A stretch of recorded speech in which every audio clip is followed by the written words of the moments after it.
Hi, everyone. I'm Shaheen from The Content Mix, and I'm excited to be here with Martijn van Erd, Senior Director of Marketing for the EMEA and APAC regions for eyewear maker Maui Jim. Thanks so much for joining us. Thanks, Shaheen. Thanks for the invite. Nice to meet you. Nice to meet you as well, and it's great to have you on the podcast. So, being from the Netherlands, how did you end up working for a Hawaiian eyewear brand out of Madrid?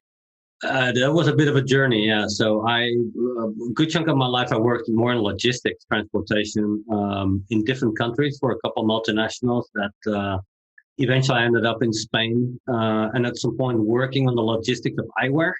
And that's how, make a long story short, I got in touch with Maui Jim and Maui Jim people, and then joined the family, joined the team. Okay, so you've been there quite a while now. What can you tell us a bit about your role and what the company does as well?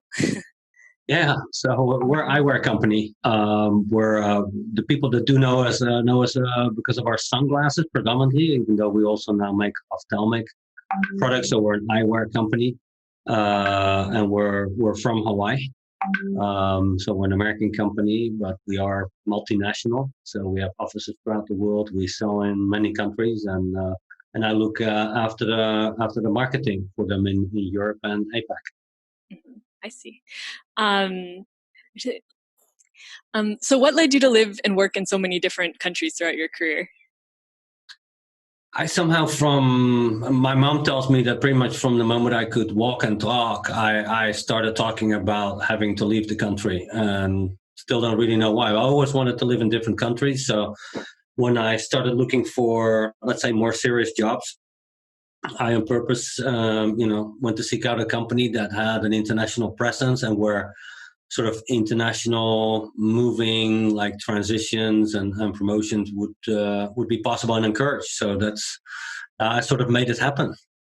Yeah, very cool. So in your first roles were actually in sales, right? So I was curious, like, how did your background in sales help you now in your marketing role? Yeah, well, the sales was more an accident in that sense. I didn't go out to look for per se a sales role. I was looking for international companies, and I came across a job ad for an international courier company that was looking for somebody in sales. So I did end up doing that quite a bit.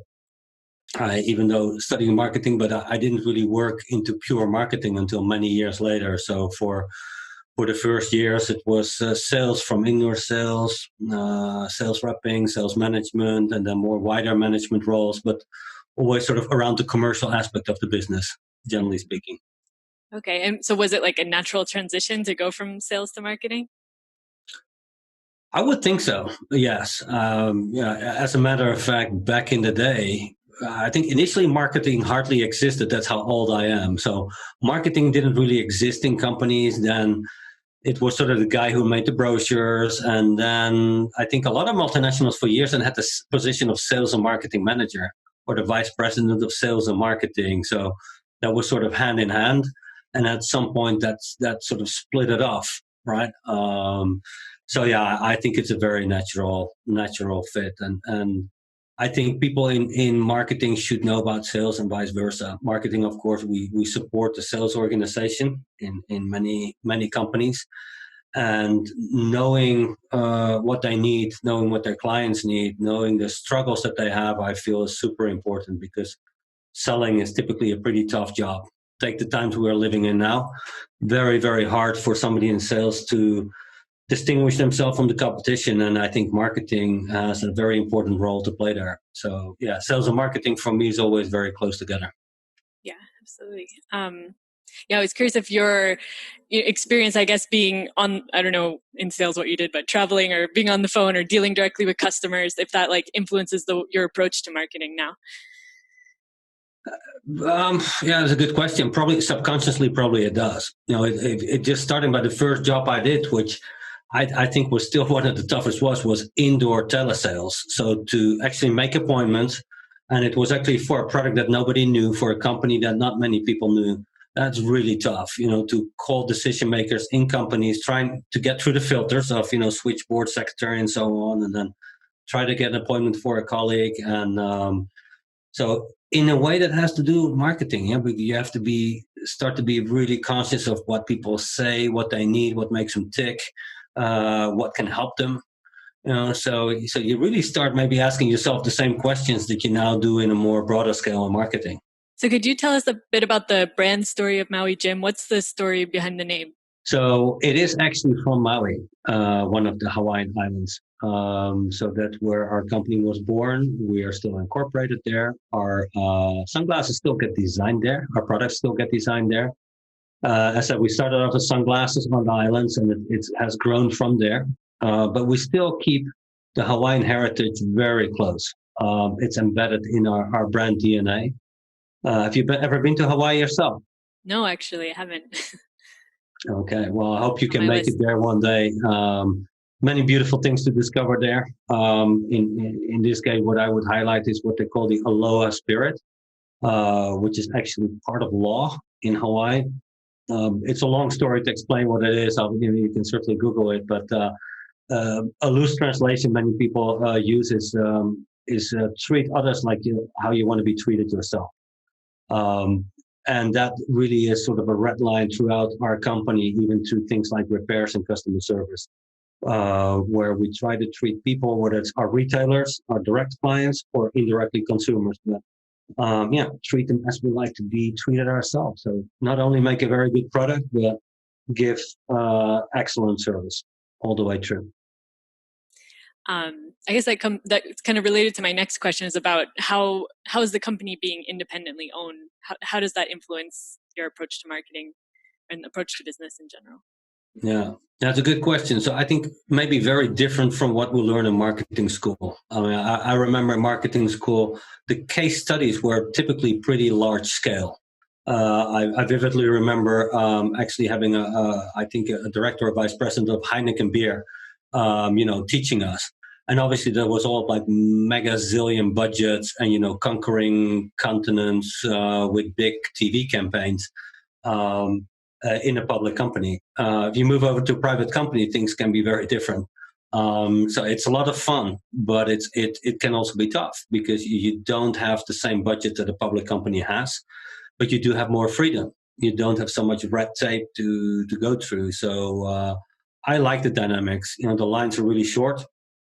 We have a very flat organization, despite that we're pretty big by now. And we have to compete with some very large companies. And the companies we compete with are typically multi-brand, multi-billion-dollar companies. Most of them are multiple of our size. So it's challenging. I'm not going to lie. It also means sometimes you have to say no to things you maybe like to do, like big, multi-million-dollar proposals for sponsorships, advertising. But it's fun. I like the challenge, and it's kind of cool to be able to do more with less. Yeah, so I mean, despite the huge amount of competition in the industry, I mean, the brand it seems to be doing pretty well. So what's the secret to your success, and I wanted to ask what your most important marketing channels are. Like, if you can't do those $1 million campaigns, like what, how are you able to reach your audiences? I think our main asset is probably the quality of the product, which is quite unique. So we don't have to sell a lot. Like, unfortunately, right now it's a little harder. But normally, if you and I would be, maybe in the studio having this conversation, I would just get out one of our sunglasses and wouldn't even talk. I would just ask you to look outside and compare them to whatever other sunglasses you have in your purse, and then make up your own mind. So having people try on our product is very important. Sampling is what maybe some people call it in marketing. Unfortunately, we cannot be like Red Bull and stand on the corner and give them out, like cans of soft drinks. But we, for example, go to events. We're quite big in events and sponsorships, places where people can try it out themselves. Trade marketing, very important. In Europe alone, we are in about 50,000 points of sale. So we spend a lot of time training the people in the stores to know a lot about our product and be able to explain it as good as possible to consumers. And also there, we just, we try to do everything possible to, get a consumer to try on our product. And now brand awareness is important as well, because even though sunglasses quite often is impulse purchase, it's not something that people plan weeks ahead to go out and buy a pair of sunglasses. But as we know, impulse purchase still, gets helped a lot if there's some brand awareness and consideration. So In Europe, things we do is set sports. We have ATP in tennis, a partnership with a global partner of the ATP. We're the partner of the European Tour in golf. We're a sponsor of Manchester United.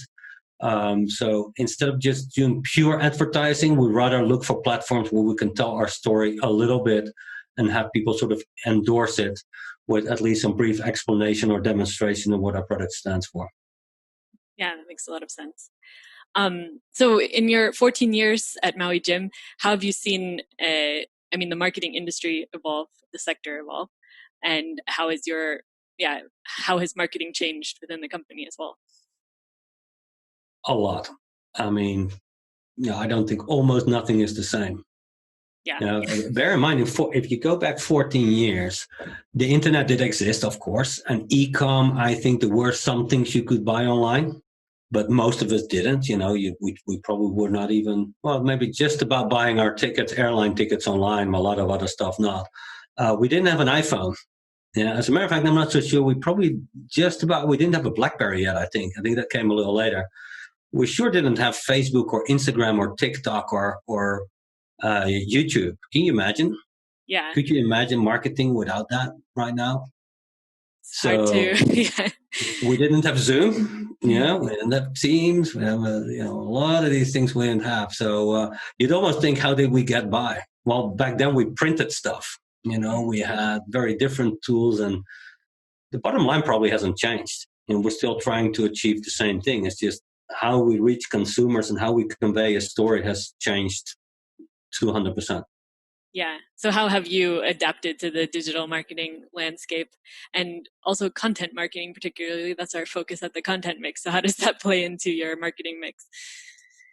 Adapting to it is tough. I'm not going to lie. I mean, obviously, when you're 18 years old, it's easier to adapt to these developments than when you're 45 or more, right? So it's not easy to keep up with that. But luckily, today as a company, the moment you at least start having a bit of a budget, you can tap into agencies and consultants and people that can help you. Of course, also in your company, you recruit people that either are already very affluent in these apps or technologies, whatever it is, or at the very least, people who can pick that up really quickly. And then internally, I think what you want to do is encourage your people to stay up to date, to give them in their job description and workload, give them time to spend on learning, on exploring, finance training, indoor or external, to just keep up with it, because it's going to go faster and faster, of course. Mm-hmm. Absolutely. Well, I mean, could you share an example of a campaign or a project that worked really well for you, and why you think that was? Well, a very recent one is one we did with the campaign overall was we did sort of semi-global, mostly in Europe. We sort of called it "You Deserve This." We started looking at that at the very beginning of the pandemic, when locking down. A lot of our retailers were shutting down, or at least not operating at any significant speed. And many companies, a lot of people inside of companies had to be sort of in crisis management mode. Marketing, I think we were the few people who could think a little bit about the future. So we started to imagine, okay, what is this going to look like when we get out of this lockdown? How will consumer behavior be? How will consumer spending be? So we made a couple of assumptions, and we designed this campaign we call "You Deserve This," sort of banking on the fact that coming out of this, some of us would probably not be so harmed. We'd still have some disposable income, be doing okay. Well, no big party time. So, we probably wouldn't buy that new car we had planned. We wouldn't do a big new kitchen at home, maybe not take that great trip to Bali. But, we did want something for ourselves. We'd been locked down, which is harder for some than for others, but for everybody, it's been a sacrifice in one way or another. So you deserve something. So by "You Deserve This," we sort of wanted to bank on that emotion. Mm-hmm. So we unleashed this at retail at about 1,300 retailers across Europe. But then we also pasted it over to Manchester United. So from the digi boards around the field, their social channels, homepage takeovers, and so on. And that component particularly was very, very successful as well. Not only reaching millions of people, but having a very high level of participation in the different sweepstakes and things that we did. Mm-hmm. Very cool. And you're responsible for EMEA and APAC region, so that means you're working well with your distributors, I imagine, across all those regions. How do you make your marketing campaigns resonate in those diverse markets? Well, the good. So we have our own offices and our own people. That's a huge advantage in the sense that we have direct control. It, of course, is a bit more expensive to operate that way. And it also slows down international expansion because it costs money to open up an office and put people in there. So we actually still have many countries where we're not present because we have chosen not to work with distributors. But the countries where we are present, we have our own people. So we have a direct line to our retailers. So there's only one step of separation between us and the consumer in those cases. So you can stay really close to the market, react pretty quickly, and it's a lot of fun. It works really well.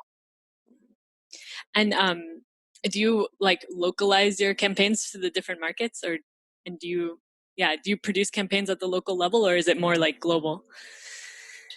It depends what we define as a campaign, right? So our overall, obviously our corporate identity, etc., is the same everywhere you go in the world. Our layouts and how we use assets is basically the same everywhere. But then when it goes to the content, then we localize, whether it could be imagery, where certain imagery in the Middle East you cannot use, it's better to use something else. Of course, it's language. Language is something you need to change. But also the things you do or do not do in a certain country. Like, not everything that works well on one side of the planet works well on the other. Or sometimes even from one country to another within a country, you can encounter differences. So we do try to, as much as possible, adapt to local needs and do in a specific market what would make you most successful there. And I forgot to ask you the question about like the day to day in your role, but what is your typical day? What's your responsibilities? Well, my typical day for the last 8 months is like a keyboard and a mouse with so now and then a cup of coffee. It's quite different from what it was before. Before there was no typical day. Our marketing is a huge variety of things. To set trade marketing, to sponsorships, to obviously key account management and marketing, and so on. So every day was different. It's highly dynamic, and that makes it a lot of fun. And it still is, even though that now it's with a computer and a webcam. But every hour the topic tends to be something completely different. So that luckily mentally keeps it nicely challenging, and it's not monotone at all. Like every day is completely different from the other. The only difference is now it's always done in the same location, whereas a year ago it was very intensive on the travel side. Mm-hmm. I see. Okay, so even though because we were talking earlier that earlier in your career you had been living all over the world. Recently, you've been based in Madrid, but you still did a lot of travel within the region. Sounds like. Yes. Our company specifically, we're based on relationships. Yeah, even though marketing is important for us, but the relationship we have with our retailers and just internally with our colleagues, with our suppliers, the people that help us make that technology that sets us apart, those relationships are key. And those relationships ideally are established and nurtured and maintained with regular face-to-face interaction, ideally. But as a human being, we adapt, right? So we make it work. Look at everybody now. Within a short period of time, I think whether it's professionally working or our children studying from home, the human beings got this amazing ability to adapt. But travel is normally a very key component of day-to-day life in international business. Yeah, absolutely. So what has been your biggest professional challenge to date, and what did you learn from it? Well, the easy answer would be now, right? I mean, I think for many people, the current situation is probably professionally the most challenging one. For starters, maybe because we can't look back. We've seen crisis before, but even with a crisis, you could look back at another crisis, or even in terms of war. The last Gulf War. I mean, I was old enough to remember the first Gulf War and the crisis we had around that. So, not that it was apples to apples comparison, but the current situation is completely new. But that would maybe be a bit too easy to answer. I think what for me was still extremely challenging, as in just really hard, was to move to a country where you basically not speak the language. That is something, and having to work there. So not as a tourist, just joking around, ordering a beer, and taking some pictures. No, actually trying to make a living and solve some issues. That was a massive challenge. So yeah, that one And for me where was did you probably. have to do that?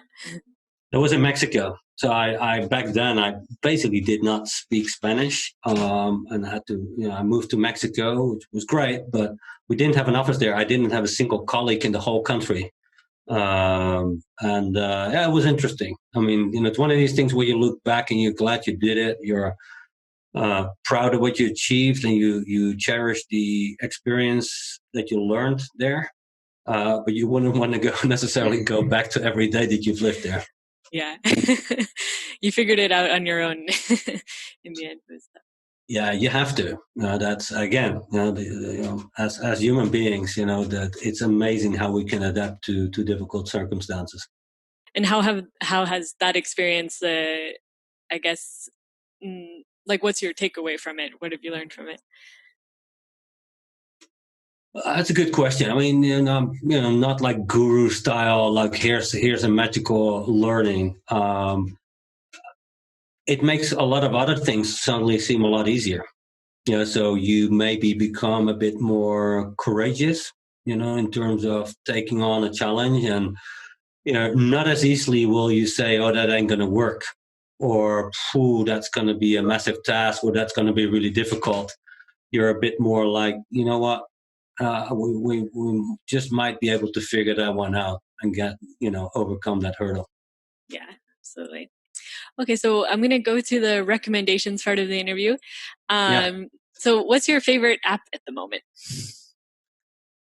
Good question. I mean, if it would be favorite, then it would not be a work app, right? Because, but, work wise, productivity wise, I think you hinted to that. I was Microsoft Teams, not just the app, but just more that ecosystem around Teams has helped me, specifically in this pandemic, to keep productivity at a high level. We had actually embraced it about a good year before the pandemic, and really sort of immersed ourselves. So internally in our team, we did away with email, we did away with WhatsApp and text messages. We sort of banned that completely. Like between me and my team, we're not even allowed to email each other.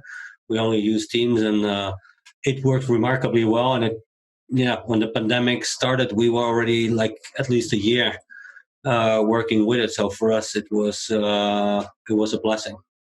So whenever you have the urge to email, you just like call each other through Teams? No, Teams is actually so much more than video conferencing. Okay. I'm a Teams is, Google ecosystem person, so I don't know anything about Teams. Microsoft Teams is. I mean, it's like Slack. Yeah. Slack and Okay. Microsoft Teams are competitors. Hmm. Um, you could talk forever about the differences. They're probably not that big, but Microsoft Teams sits within the Microsoft ecosystem, so its interface with things like Excel or Outlook is very transparent. So, I um, see. Yeah, yeah. so So it's an yeah. internal chat tool. I got it. Yeah. Well, speaking of, well, first I was curious. What's your on the personal side? What's your favorite app? I'm just just wondering what you had in mind there. I would probably say Spotify. Yeah. That's the one, definitely the app I use most. If you look at my phone screen, where's the most finger greased, and it's probably on the Spotify button. I mean, that's whether it's in the kitchen or in the gym or in the car. The old days on the plane, just walking around an airport. That's what I would use all the time. Spotify. I actually just got on the Spotify bandwagon recently. I was using YouTube to listen to music for ages, and finally I got Spotify. So yeah, it's a good one. Well, okay. Well, on the topic of productivity, I want to ask you what's your best productivity hack? besides Teams? In terms of hack, I mean, I can't say I really have a hack. I mean, in terms when you talk about productivity, in terms of really getting stuff done, is also so to push yourself. Yeah, and to say, okay, you know what, I love to do it, but in the next 3 hours, I'm just going to work really my butt off. You know, I got a lot of emails to get through, and just keep on cracking. Don't get distracted. Don't get lazy. Just get on with it. You know, just take sort of what I say, massive action. Just get it behind you. That's my productivity hack in terms of getting through it, because I'm sure, like many people, there's now with the pandemic, somehow there seems to be more work, even though sometimes it leads to less. But there's a lot of things to be done. So just get on with it. Stop whining. Just get your head down and just do it. Yeah, absolutely. That's a great point. Like that's the end all productivity hack. Just do it. Right. Okay. So do you recommend any marketing related group or publication? I can't say I would have. No, I am terrible in that sense. I don't really keep up with marketing groups or books. Or what I like to do is just see what other companies do.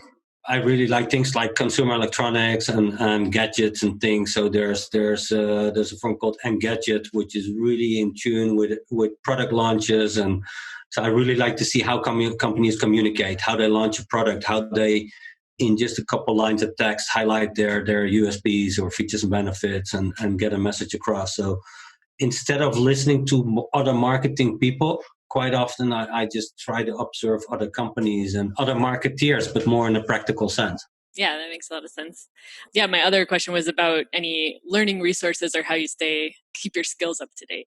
Yeah, pretty much sort of same answer, really, depending on the topic. Yeah, so I think marketing's pretty broad these days. Yeah, so I do keep my eye on a couple things around events and sponsorships. What are different webs you can follow. Of course, in the digital side, there's different resources where you keep an eye on, like how to be successful on Facebook, or how to keep stay relevant on Instagram, these type of things. So yeah, I think it's good to tap into different things to keep up to date on the different aspects of a marketing role.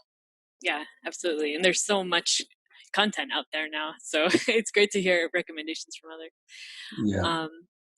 So, well, we're reaching the end of the interview, so just wanted to give you the chance to share any final takeaways or any parting advice for other marketers in Europe.